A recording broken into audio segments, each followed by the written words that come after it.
Respecto a esta norma que finalmente se ha promulgado y que autoriza este retiro del 100% de la CTS, ¿le parece positiva, negativa? ¿Hay dudas? Bueno, esta norma, la 31, la ley 31480, sale hoy día publicada efectivamente del Diario Oficial Peruano, pero esto ya venía hace semanas atrás porque había sido aprobado proyecto de ley con 109 votos por parte de esta iniciativa que tuvo la congresista Dina Cabello. Entonces, esto ha generado pues de que definitivamente se modifique la ley de CTS, el decreto legislativo 650, y se autorice efectivamente, como tú lo acabas de decir, que puedan retirar los trabajadores de la actividad privada, la CTS, hasta el 31 de diciembre de 2023. Ahora, acá hay una situación muy especial. Primero, de que la norma dice que es ante las necesidades económicas, pues, ¿no?, del país, como consecuencia del COVID. Ya estamos saliendo un poquito ya de la pandemia, pero también hay que entender de que en la época de pandemia se dieron dos normas, ¿no? Se dieron dos normas, el decreto de urgencia 033, que dispuso que uno podía retirar hasta 2.400 nuevos soles. Y después salió otra norma que extendía el plazo para poder retirar la totalidad de la CTS hasta el 31 de diciembre de 2021. Entonces, ya tenemos dos figuras anteriores que hay que reconocer y ver si realmente han sido positivas o no, ¿no? Porque estamos cesando esta ley en este momento de una crisis política y también ver si realmente esto afecta o no la naturaleza jurídica por la cual fue creada la CTS. La CTS es la compensación por tiempo de servicio, que se crea justamente ¿para qué? Como un fondo contingente de desempleo, ¿no? Entonces ahora, hay que analizar bien eso. ¿A quiénes directamente va a beneficiar esta decisión que se ha tomado del retiro del 100% de la CTS? A los trabajadores que cuenten formales. Claro, formales, que cuenten con fondos. Ahora, claro, esta es una ley que se da, que se modifica, reitero, el decreto legislativo 650, pero también, ¿qué pasaría con el trabajador informal? Exacto. Claro, porque en la actualidad se ha precarizado el empleo. ¿Y acaso ellos no tienen derecho? Creería que el trabajador que está informalmente contratado en un centro de trabajo podría reclamar vía denuncia ante la SUNAFIL, ante el Poder Judicial, ¿no? Pero lógicamente que no va a llegar, tendría que iniciar una queja, una denuncia inspectiva o una demanda judicial. Pero también les asistiría el derecho, porque no solamente al trabajador formal. Ahora, lógicamente que la pandemia ha traído como consecuencia también, Jorge, pues que muchas empresas contraten de manera informal, ¿no? Y esto no puede afectar definitivamente al trabajador. Así es. Claro. Digamos que podría presentarse una figura, digamos, de discriminación, digamos, por condiciones laborales, formal e informal. Claro, porque acá la contratación, según las normas legales laborales vigentes de nuestro país, tiene que contratar formalmente, en planilla, ¿no? Y darle todos los derechos que corresponden, inherentes a un trabajador formal, dependiente, subordinado. Pero lastimosamente no se está haciendo esto a nivel del país por toda la situación que ya conocemos, que vive, ¿no? Crisis política, que eso afecta también a la relación de trabajo, ¿no? ¿Por qué? Porque nadie quiere contratar esta incertidumbre política, hay que contratar a un trabajador formal, ¿no? Esto también no podría afectar al trabajador informal, ¿no? Pero sí le asistiría el derecho, reitero, de poder hacer una queja o una demanda, ¿no? Ahora, digamos que hay algunas recomendaciones o aspectos, bueno, usted como abogado laboralista podría formular a aquellas personas que están pensando seriamente hacer efectivo este retiro del 100% de la CTS. Claro, hay que analizar bien si realmente es necesario retirar la totalidad y también ver si es que le queda algo de fondo, porque comentaba, ha habido varias disposiciones, así es, en las cuales ya hay mucha gente que ha retirado su CTS y no tiene nada, ¿no? Entonces solamente está esperanzado, de repente la CTS que el 15 de mayo se cumplió el plazo del empleador que tenía que cumplir, que fue el 16, porque el 15 fue el día domingo y la norma dice al día siguiente útil, que era el lunes 16, pero nada más tendría eso. Ahora, hay muchos trabajadores también formales que no han retirado, han optado por no retirar, porque este es un fondo contingente que se crea justamente ¿para qué? Para el tema de desempleo. Me quedo sin trabajo y tengo este fondo que me pueda cubrir de repente una subsistencia momentánea hasta que consiga otro empleo. Al menos para que pueda reintegrarse nuevamente al flujo laboral. ¿Se puede retirar esto luego de esta decisión que se ha tomado de manera parcial? Es decir, si tengo, no sé, 10.000 soles de CTS, ¿puedo retirar 3.000 soles y luego retirar 7.000 o así? ¿O tendría que retirarse todo de frente? Excelente pregunta. Lo que pasa es que la norma te dice 10 días tiene que reglamentar el Ejecutivo, 10 días posteriores a la publicación y vigencia de la misma, que normalmente las normas cumplen su vigencia al día siguiente de publicada. Entonces, estaríamos hablando más o menos, calculando esos 10 días, el 4 de junio. Hasta el 4 de junio tendría que reglamentar ya el Ejecutivo la forma como se va a retirar la CTS, ¿no? Especificar ese tipo de detalles, por ejemplo. Es correcto, un cronograma de repente para evitar aglomeraciones en los bancos, no sé, ¿no?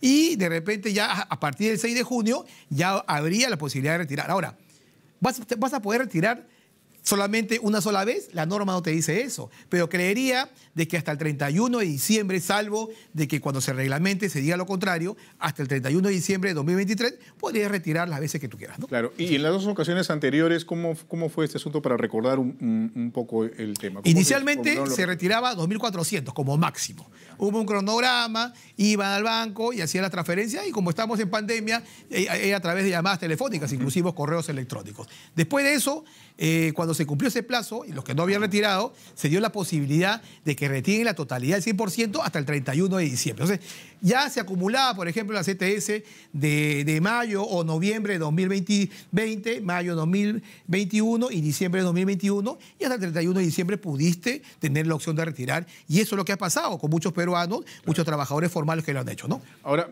sería en todo caso recomendable si es que uno no tiene un monto, digamos, muy robusto, por decirlo así, acumulado en la CTS, mejor mantenerlo ahí. Claro, por alguna situación sí, para una emergencia yo creería que sí, ¿no? Ahora, esto a todas luces pues denaturaliza la figura legal que es la CTS, ¿no? La CTS justamente era un fondo de desempleo, ¿no? Ante la pérdida de trabajo, ¿no? Y esto también genera ahora. Y yo me hago una pregunta, ¿no? Si realmente es necesario que un trabajador deba retirar toda la CTS en estos momentos, ¿no? Así es. Algunos argumentos es que de alguna forma se puede reactivar la economía y beneficiar obviamente a aquellas personas que se han visto golpeadas por el tema de la pandemia, ¿no? En algunos casos han perdido también empleos. Claro. ¿Usted pero, cree que es así? Este tipo de decisión puede ayudar a eso realmente? Yo creo que la posición no viene tanto por ese lado. Yo creo que esta crisis que está viviendo el país a nivel político de repente ha generado de que se dé esta ley, un tema populista de repente, pero creería de que los trabajadores que tengan la idea o quieran de repente retirar, analicen bien si les conviene o no, porque si no tienen un fondo realmente que podría ser para generar un negocio, para pagar unas obligaciones, no lo hagan, ¿no? Simplemente tenerlo ahí siempre con un fondo contingente. O acumularlo con lo de la AFP también. Bueno, también, sí, claro, también es una figura que podría darse, pero eso ya va a depender mucho, Jorge, de cada realidad, de cada hogar, ¿no? Exacto. Es correcto. ¿No? Por eso le preguntaba esto, si es que uno no está en apuro, mejor... Sí, claro. Ya hay muchos trabajadores que no han retirado, ¿eh? Lo tienen ahí guardado, ¿no? Porque de repente han mantenido el empleo, o de repente tienen una subsistencia, o de repente en la casa trabajan las dos, esposo y esposa, ¿no? Entonces no hay una densidad mayúscula que pueda permitir que retiren la CTS, y yo creo que son decisiones saludables, pero de acuerdo también a cada realidad del hogar, ¿no? Sin duda. ¿Hay algún planteamiento que se pueda formular respecto a este 70 y un poco más % de peruanos que trabajan en la informalidad en nuestro país? Esto ha aumentado, tengo entendido, debido a la pandemia, incluso un poco más, porque todo lo que estamos hablando respecto a CTS y a AFP es relacionado a trabajadores que están dentro de un ámbito formal, en una empresa privada, en fin, que tienen una serie de beneficios y seguridades, por decirlo de alguna manera, pero las personas que tienen que vivir del día al día, por ejemplo, ¿no? Bueno, creería acá que hay una situación que ya la cartera del Ministerio de Trabajo y Promoción de Empleo debería tomar cartas en el asunto para poder combatir la informalidad laboral. Y hemos visto que hasta el día de hoy no hay una iniciativa respecto a ello, ¿no?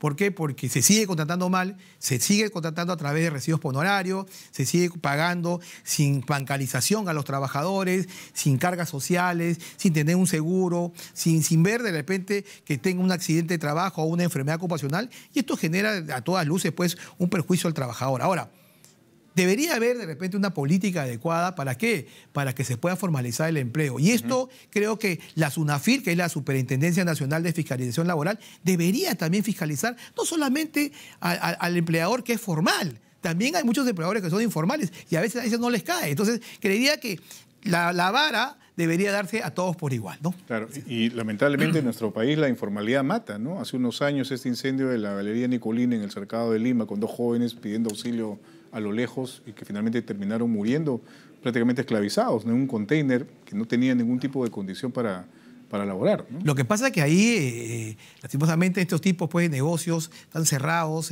a veces la informalidad laboral no es que esté permitido, pero simplemente se adopte ese riesgo al empleador, sí, a sabiendas que podría ocurrir un accidente, una enfermedad ocupacional, como ocurrió en la galería de Colini. Pero a veces se toman esos riesgos que pueden ser no solamente fatales, porque por la muerte de todos chicos, también podrían tener serias pérdidas contingentes a través de, ¿qué te digo?, de embargos, a través de medidas que podría instaurar la autoridad administrativa de trabajo, ¿no? Hasta cerrar el local. Y no solamente esto, porque también hay connotaciones de índole penal, ¿no?, que podría conllevar de repente hasta una laboral, por ejemplo, ¿no? Las condiciones, por lo menos en el caso de la Galería Nicolini, los chicos estaban encerrados con candados, no podían salir, trabajaban horas larguísimas. Claro. Era una situación casi de esclavitud. Acá yo creo que el tema laboral y el tema penal van de la mano cuando hay un riesgo de este tipo, ¿no? Así es. Muy bien. Muchísimas gracias por haber estado con nosotros. Entonces, el resumen es, si es que no necesita, mejor que lo deje ahí.